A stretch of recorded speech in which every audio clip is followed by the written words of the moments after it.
उस दौर में बेटे थोड़ा मायूब समझा जाता था, क्योंकि मैं इतनी पढ़ी लिखी भी नहीं थी।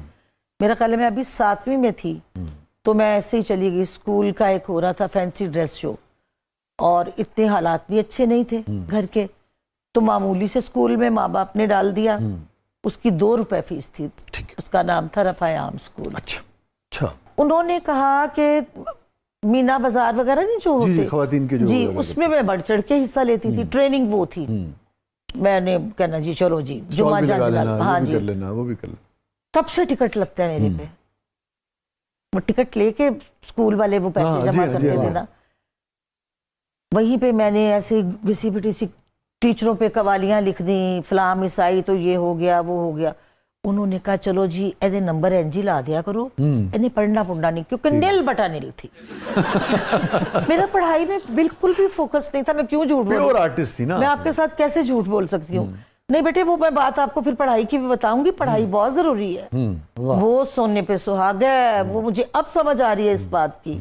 तभी तो देखे ना आपने अमर साहबा को कितना, मुझे याद है कितनी मेहनत की आपने कि वो अमर को ना मेरे अंदर। हाँ आपने भी बताया होगा, हम भी बताएंगे किसी वक्त मेरी मुलाकात हुई, कितनी मेहनत की और कितनी आपने कोशिश की कि वो बेहतरीन इदारों में जाए और पढ़े। यस, बड़ी आपने। आपको एक चीज तो याद ही नहीं होगी, वो मैं आपको याद कराती हूँ।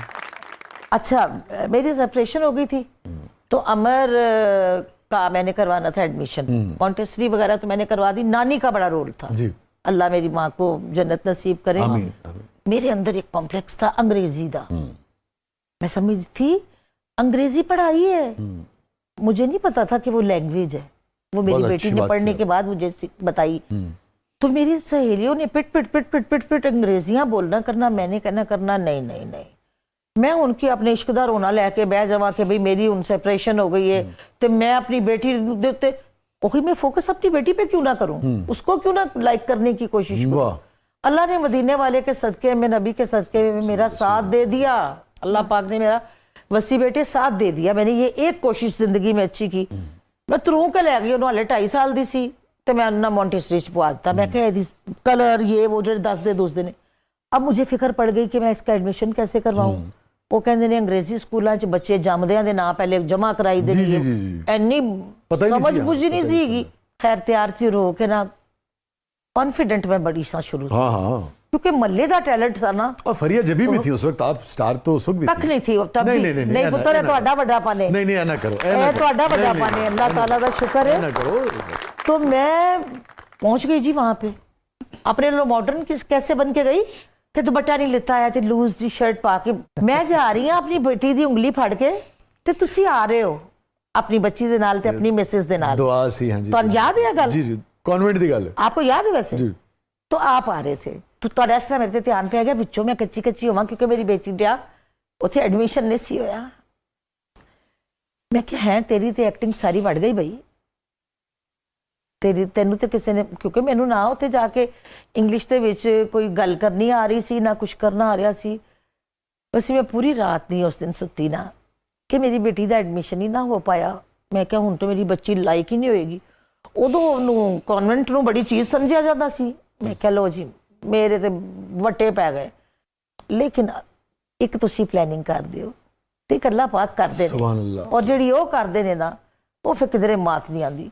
ਉਹਨਾਂ ਨੂੰ ਤਰਸ ਹੀ ਆ ਗਿਆ ਮੇਰੇ ਤੇ, ਜਿਸ ਲਈ ਉਹਨੇ ਬੱਚੀ ਨੇ ਮਤਲਬ ਕੁਆਇਰ ਵਿੱਚ ਗਾ ਰਹੀ ਹੈ ਤੇ ਇਹ ਉਹ ਜਿਹੜੇ ਸਕੂਲ ਦੇ ਵਿੱਚ ਉੱਥੇ ਸਾਡੇ ਗਾ ਸੀ, ਉਹ ਵੀ ਸੇਂਟ ਪੀਟਰਸ ਦਾ, ਤੁਹਾਨੂੰ ਪਤਾ ਕ੍ਰਿਸਚਨ ਸਕੂਲ ਜਿਹੜੇ ਹੁੰਦੇ ਨੇ ਉੱਥੋਂ ਦੀ ਜਿਹੜੀ ਬੇਸ ਬਣਦੀ ਉਹ ਬੜੀ ਮਜ਼ਬੂਤ ਹੁੰਦੀ। ਉਹਨਾਂ ਥੋੜੀ ਅੰਗਰੇਜ਼ੀ ਬੋਲਣ ਲੱਗ ਪਈ ਤੇ ਇਹ ਉਹ ਨਾ, ਮੈਂ ਚੁੱਕਿਆ ਉੱਥੋਂ ਤੇ मैं पहुंच गई बीकन हाउस। मैं क्या जी मैंने एडमिशन करवाना है। कहने लगा अरे आंटी मैंने तो आपको ड्रामों में देखा। मैं कहा चलो मैंने भी किसी ने देखा है। हाँ बेटी सच्चाइयां हैं। मैं वाल खोल के शोभा मारा थी उस वक्त। तुसी गल ना करो, सानू तो पता है ना। ते ओ मैं क्या नहीं वसी साहब ये तुहाडा प्यार है। वसी साहब तुसी कहंदे हो मैं स्टार नहीं कदी बन सकी, मैं एक्ट्रेस हाँ। लेकिन जिन्होंने पता सी उन्होंने पता सी कि फरिया जब देखो ना, और साडे नजदीक एक्ट्रेस होना बड़ी ਇਹ ਤੁਹਾਡਾ ਵੱਡਾਪਨ ਹੈ, ਇਹ ਤੁਹਾਡਾ ਖਮੀਰ ਅੱਛਾ ਹੈ। ਬਾਕੀ ਤੇ ਇੱਥੇ ਤੁਹਾਨੂੰ ਪਤਾ ਹੀ ਹੈ, ਜਿਸ ਇੱਥੇ ਤੇ ਜਿਹਨੇ ਵਾਲ ਨਹੀਂ ਰੰਗੇ ਉਹ ਐਕਟਰ ਹੀ ਨਹੀਂ ਹੈਗਾ, ਜਿਹਨੇ ਮੈਨੀਕਿਉਰ ਪੈਡੀਕਿਉਰ ਨਹੀਂ ਕਰਾਇਆ ਉਹ ਐਕਟਰ ਨਹੀਂ ਜਾਏਗਾ। ਜਾਓ ਘਰ। ਦਿਸ ਇਜ਼ ਫਰਿਆ ਜਬੀ।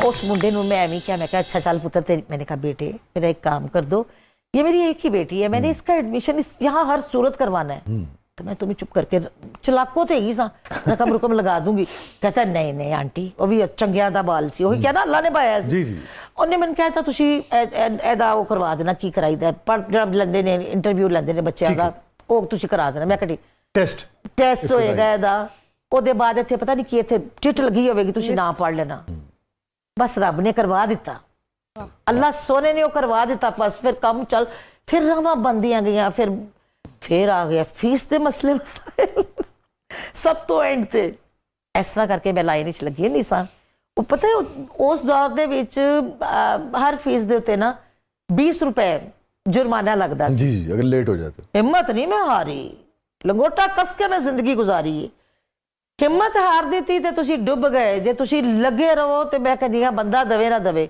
रब ने जे रखदा वो बड़ा मेहरबान जे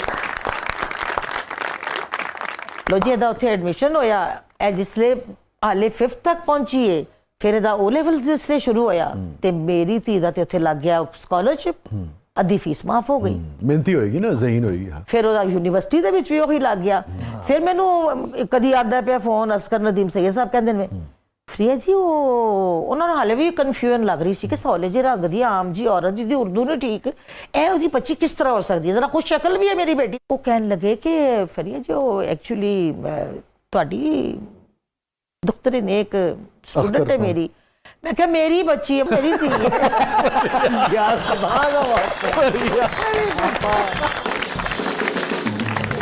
ब्रेक तो वापस आ गए तो कंटिन्यू नाज़रीन स्टे विद अस फरिया जबी का यही कमाल है कि आपकी इनसे जब भी मुलाकात हो ये आपको हंसते हंसते रुला देंगी और रुलाते रुलाते हंसा देंगी ये फरिया जबी हैं इनके पास डिग्रियां नहीं हैं मगर बड़े बड़े डिग्रियों वालों के पास ये शऊर और ममता का ये हौसला नहीं है होता है मगर ये हौसला नहीं है जो फरिया जबी के पास है कहीं नहीं जाइएगा प्रोग्राम के अगले मरले में आपके लिए बहुत कुछ है आपके पास फोक विजडम से ज़िंदगी के आम शऊर से छनी हुई गुफ्तगू जो है वो आज पहुंचने वाली है आप देख रहे हैं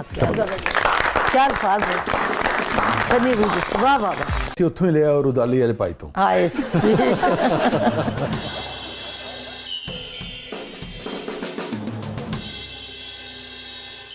जी रिदा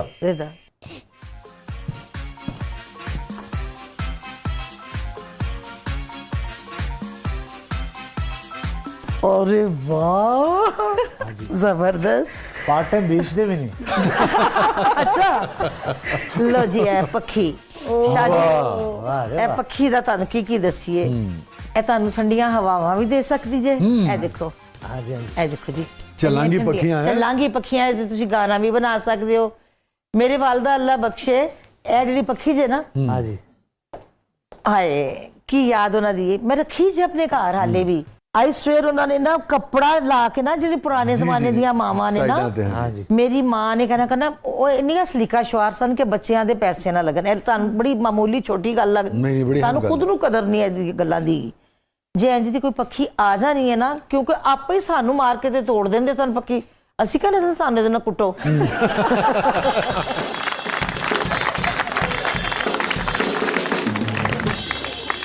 अम्मी ने फिर जो इत्थों टूट जानी है ना ਇਹਦੇ ਵਿੱਚੋਂ ਇਹਦੀਆਂ ਵਿੱਥਾਂ तो मेरी अम्मी ने ना फिर कपड़ा लगाना ਸੂਈ ਦੇ ਨਾਲ ਬਹਿ ਕੇ ਨਾ ਉਹਨੂੰ ਸਿਉਣਾ ਕਰਨਾ ਉਹ ਮੈਂ ਹੁਣ ਮੇਰੇ ਅਮੀ ਤੇ ਨਹੀਂ ਰਹੇ ਮੈਂ ਉਹਨਾਂ ਦੀ ਪੱਖੀ ਆਪਣੇ ਕੋਲ ਸੰਭਾਲ ਕੇ ਰੱਖੀ ਇਹਦੇ ਬਾਰੇ ਚ ਕੀ ਦੱਸੀਏ ਅਸੀਂ ਤਨ ਸਰ ਜੀ ਹੋਰ